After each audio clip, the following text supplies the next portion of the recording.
기본적으로 과학 정책하고 ICT 정책 두 가지를 합니다. 과학 정책 같은 건 기초 연구라든지 대학교의 이제 연구 지원 이런 부분도 담당하고 있고요.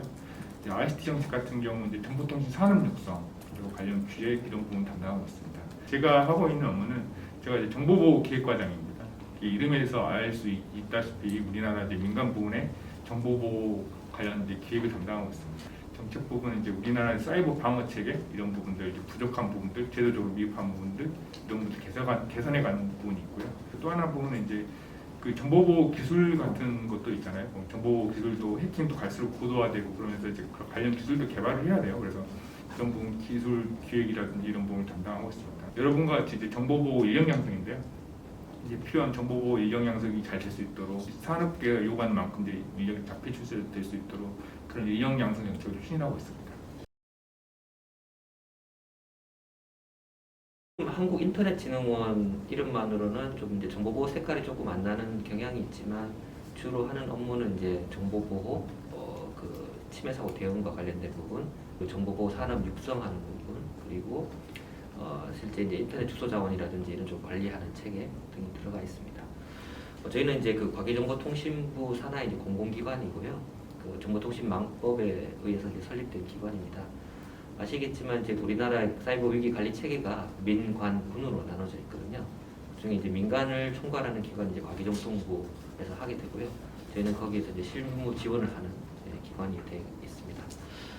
저는 이제 침해 대응단 업무를 맡고 있는데 제가 하는 업무는 주로 이제 사고가 나는지 모니터링하는 부분, 24시간 365일 상황팀을 운영하고 있습니다. 저희 직원들이 이제 24시간 근무를 하면서 국내에서 발생하는 이슈라든지 혹시 해외에서 국내에 영향이 있을 만한 이슈들을 모니터링하고 있고요.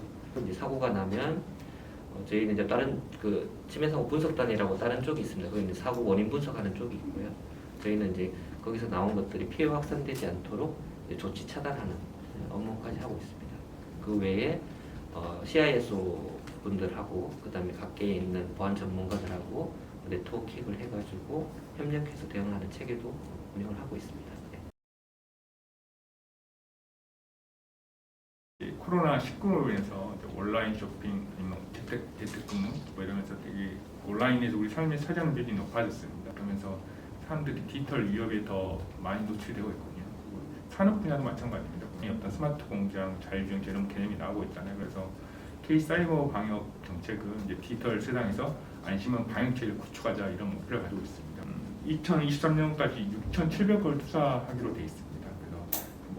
크게 세 가지 주제인데요. 첫 번째는 그 랜섬웨어라든지 신종 위협으로부터 안심할 수 있는 방역체계를 구축하자 해서 민간 간의 정보 공유라든지 아니면 실시간 위협 탐지 시스템이라든지 이런 부분들과 관련된 정책들이 담고 있습니다.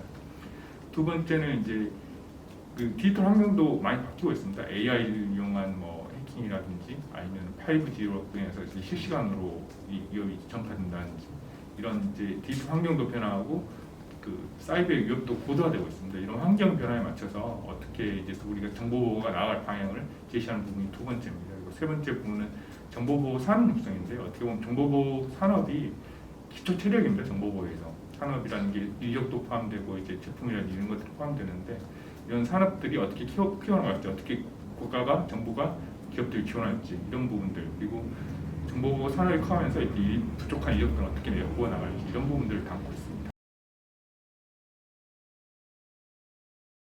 우선 이제 평가국이 한 194개국입니다. 그래서 사임은 굉장히 높은 순이고요. 제가 2019년에 15위를 했었습니다. 15위도 그렇게 나쁜 순위는 아닌데 이번에 이제 좀 더 좋아져서 대폭 좋아져서 4위를 했습니다. 그래서 정보보호 업계에 있는 학계라든지 산업계에 계신 분들 되게 좋아하더라고요.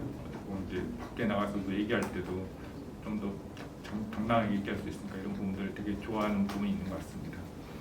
그리고 이게 이 좋은 성과가 나온 거는 이제 학계라든지 산업계에서 정부랑 같이 협력해서 도와주시는 덕분에 그렇게 된 것 같고요. 국제정보보호 지수는 UN 산하의 정기통신연합이라는 곳이 있습니다. 국제정기통신연합에서 발표하는데 측정 지표가 법, 제도, 그리고 기술, 그리고 시스템, 그 대응 시스템 뭐 이런 전체적인 전반 국가 정보보호 전반에 관한 걸 평가합니다. 그래서 우리 그 의미는 우리나라가 이제 정보보호 체계가 전반적으로 이렇게 높게 평가받고 있다고 또 생각하시면 될 것 같습니다. 근데 이게 정보 보고라는 게 항상 안심할 수가 없습니다. 방패와 창의 레이스여서 대결이어서 이런 분도 항상 뭐 순위에 만족하지 않고 항상 즉시 대응하고 안전하고 완벽한 대응 체계를 만들어갈 필요가 있는 것 같습니다. 아마 지금 가장 핫한 키워드는 이제 랜섬웨어가 아닐까 싶습니다. 예, 뭐 지금 저희도 지금 과기정통부와 같이 범정부 랜섬웨어 대책을 준비하고 있는데요. 아무래도 이제 랜섬웨어가 그 피해가 확실하게 이제 드러나는 경향이 있습니다. 왜냐하면 이제 그 감염이 된 자체가 바로 드러나고 그리고 협박이 들어오기 때문에 피해를 또 인지하게 되고 그리고 이 해킹 공격하는 그 해커들이 굉장히 악랄해지고 있습니다. 이제 협박을 할 때 돈을 안 주거나 그러면 이미 빼내간 데이터를 공개해버리겠다라든지 이런 이중 협박 형태로 지금 하고 있어서 피해를 당한 기업 입장에서 봤을 때 굉장히 이제 곤혹스럽거나 아니면 사업 자체를 계속하기가 힘든 그런 경향이 있고 이게 국내뿐만 아니라 지금 전 세계적으로 좀 이슈가 되고 있고요. 미국 같은 경우에는 지금 아시겠지만 굉장히 큰 뭐 송유관 회사가 그 감염돼서 미국 동부 지역에 연료가 제대로 공급이 안 되는 문제도 있고 육가공업체가 당해서 이제 식료품이 제대로 공급이 안 되는 이제 이슈도 있고 했는데요. 국내도 이제 꾸준하게 지금 계속 그 사고들이 발생을 하고 있습니다. 그래서 일단 최근 트렌드로 봤을 때는 랜섬웨어가 가장 모든 분들이 느끼는 피부로 와닿는 위협이 될 것 같고요. 또 하나는 이제 주요 정보 시설들에 있는 그 어떤 정보를 유출하는 아니 기밀이라든지 뭐 지적 재산권들을 유출하려는 시도 그런 해킹 시도들이 조금 많이 일어나고 있습니다. 왜냐하면 이제 그런 정보들이 국가적으로도 도움을 받기 위해서 이제 빼내가는 경우들이 또 있는 일종의 스파이 활동이죠. 어떻게 보면은 이제 이익을 창출하기 위해서 굉장히 돈이 되는 기술이지 않습니까? 그런 것들을 몰래 가져가기 위한 활동으로도 있기 때문에 그런 타겟팅된 공격 유형도 굉장히 큰 위협으로 다가오고 있습니다.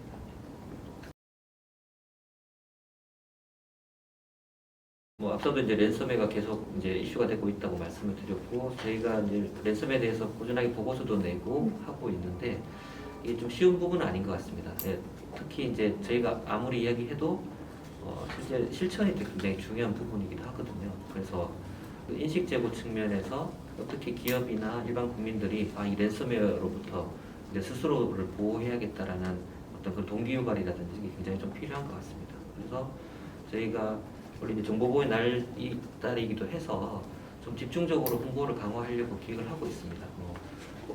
스페셜 리포트를 낸다든지 아니면은 세미나 때 메인 주제를 이제 랜섬웨어 한다든지 아니면 각종 이제 특집 기사라든지 아니면 기고문 같은 거 방송 광고 이런 걸 통해서 많이 이야기를 해야지 이게 위험하구나 그리고 내가 조심을 해야지라고 이제 인식을 하실 수 있을 것 같아서 그런 측면으로 접근을 하고 있습니다.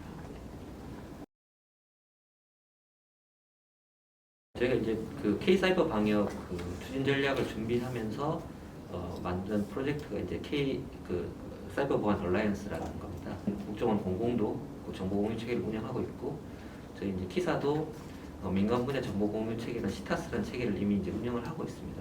해킹 기법이 고도화되고 어떻게 보면 속도전이 되다 보니까 정보 공유도 실시간성을 더 높여야 되는 부분하고 그리고 기존에 공유되지 않았던 어떤 정보들을 빨리빨리 공유해가지고 이제 피해 확산을 막는 부분이 필요해서 제가 이제 사이버 보안 얼라이언스라는 걸 기획을 하게 됐고요.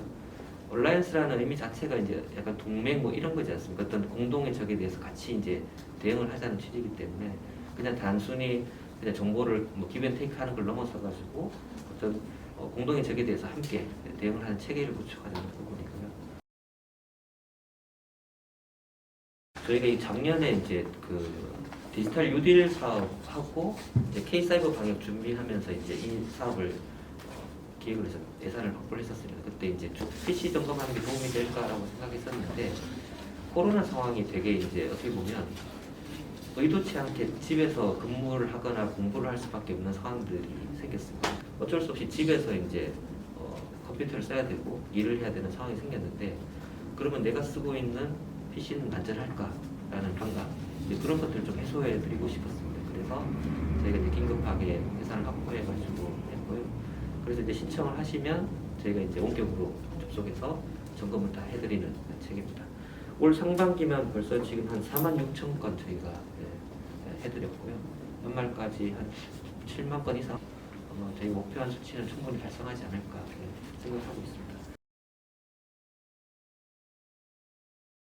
어느 분야에 몸담느냐가 되게 중요한 것 같아요. 신뢰 기반을 위해서 디지털 경제가 크는 건데 그 신뢰를 바탕으로 하는 분야가 정보보호 분야인 거잖아요. 그러면 이제 디지털 경제가 커가면은 당연히 정보보호 산업도 커질 수밖에 없는 거거든요. 2016년부터 최근 한 5년 동안에 연 8.7%가 국내 정보보호 산업이 성장했더라고요. 굉장히 큰 산업 성장 수치예요.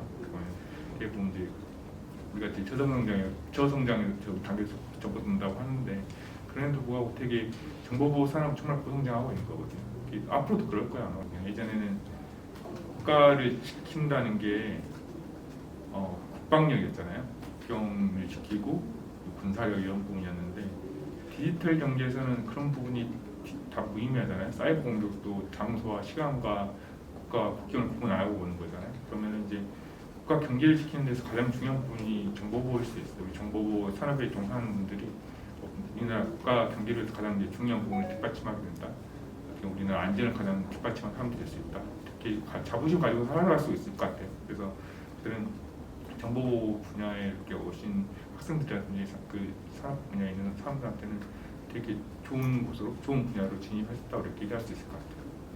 저희가 처음 이제 이 분야로 들어왔을 때는 주변에서 그게 뭐 이게 필요한 거야. 이제 뭐 그런 것도 있었고 정보 보호라고 하면 이게 뭔지를 잘 이제 모르시던 이제 시절이었었는데 시간이 지나고 그 어떤 우리 사회 이 전체 세계가 디지털화되고 IT 기술이 발달하면서 정보 보호는 이제 필수 요소가 되어가는 것 같습니다. 저는 그런 측면에서는 좀 뿌듯하게 생각을 하고 있고요. 대부분 계시는 분들은 교수님들, 학생분들, 그 직장분들은 어느 정도 사명감을 가지고 하시는 것 같아요. 그리고 어떻게 보면 이 분야에 대한 즐김, 어떤 열정을 가지고 하시는 게 있어서 저는 여기 같이 계신 동료분들하고 지금 시국도 어렵지만 이런 걸 극복해 나가면서 같이 일하는 동료애도 느끼고 앞으로도 이제 이 분야에 대해서 좀 더 같이 호흡하고 사명감을 느끼면서 더욱 발전하는 모습이 되었습니다.